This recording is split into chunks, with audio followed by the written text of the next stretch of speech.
The first step in making one of my spin inserts is to decide which design I'm going to make and which templates I need to use to make it.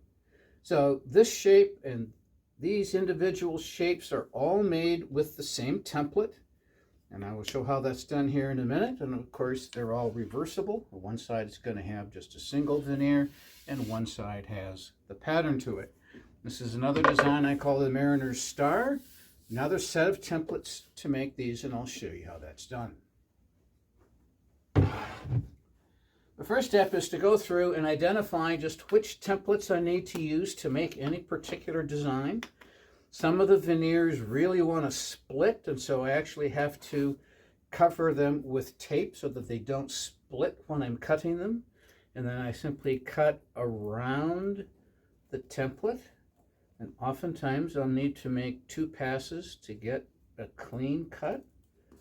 Rotate this around and come around and finish this one. And I have another piece to work with. You'll notice that the cutting pad that I'm using here, I have gone through and identified and marked out a wide variety of designs. Some of these are going to have 16 points around the circle, and some are 18 because the different designs require the different patterns.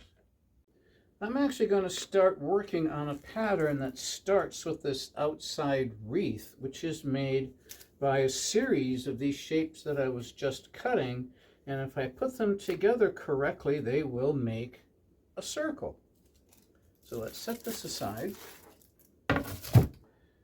So I have taken a series of pieces that are walnut and cherry, and I have been putting them together to form the circular wreath. But the problem is that I need to fit 2 more in here, and I don't have any room. So I have to make an adjustment. I have to go through and untape each of these and move them in just a little bit to make this circle a little bit larger. So I have gone now through and loosened up the piece of tape and made an adjustment. So I now have the required number of pieces to make the correct diameter circle. As you can see, it's still not lying flat. Now, yeah, you can put weight on it, but if you glue it up this way, that extra, the fact that the size isn't correct means that veneer is going to buckle when you compress it and glue it together, and that's going to be a problem.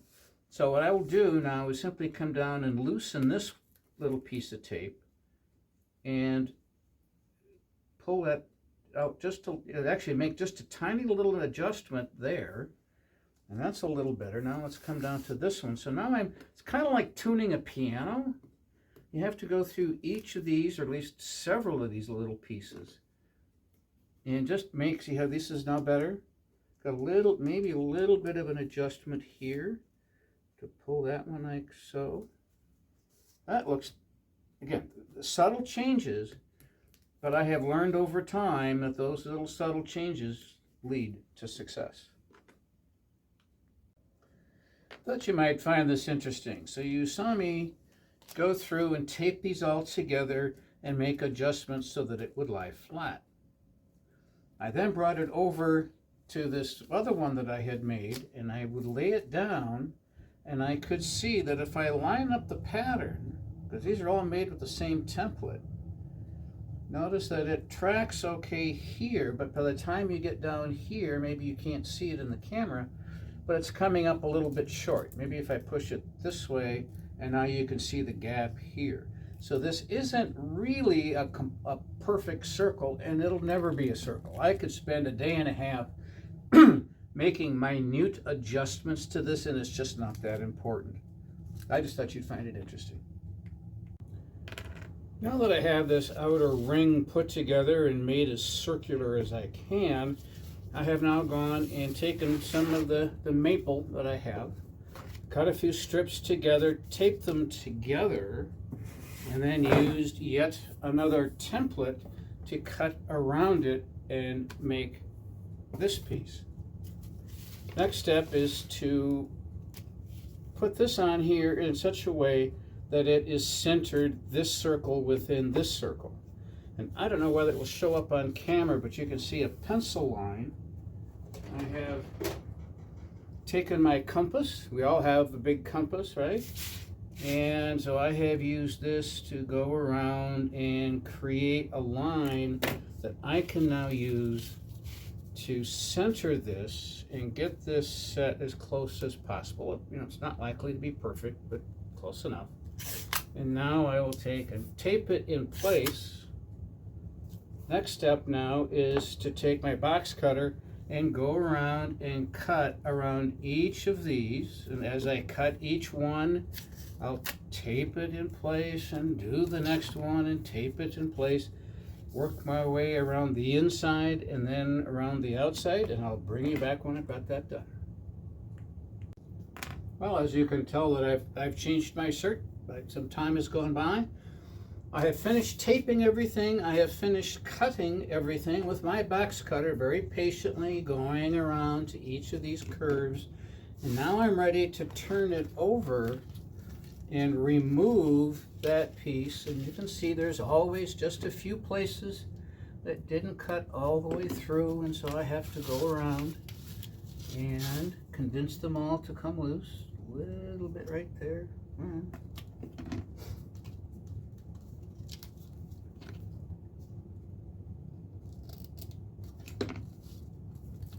All right, so there's the end result. So now this is sort of the blank on which I will now develop more.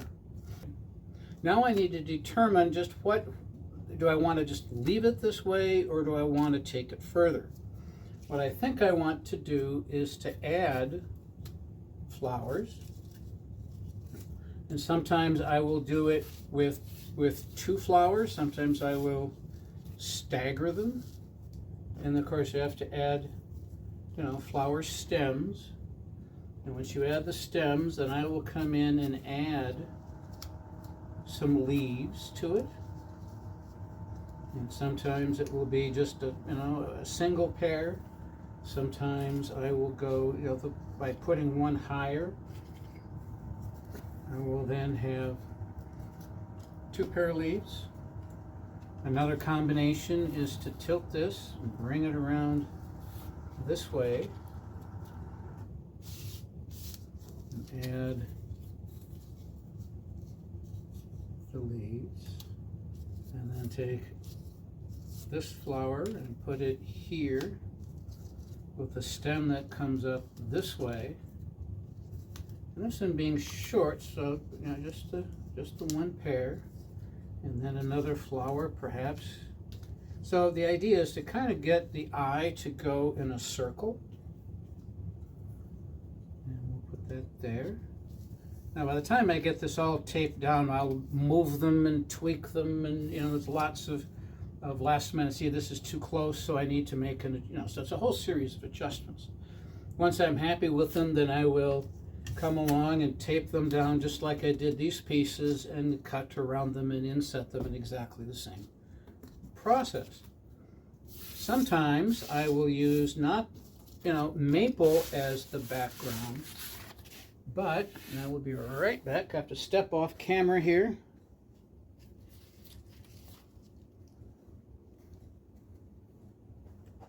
And instead of maple, this actually is Indian rosewood. This is lacewood, and so I thought this might be kind of just something a little bit different, just a little bit kind of fun. And this one,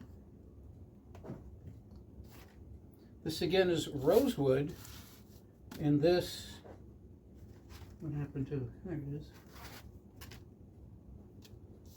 This is a veneer called plain tree, and so this is a 12-leafed, 12-petaled flower with that same veneer, and I thought that would be kind of fun. So the point is, each of these designs are individual, they're all handmade, and it's all just a function of just what kind of strikes my fancy on any particular day.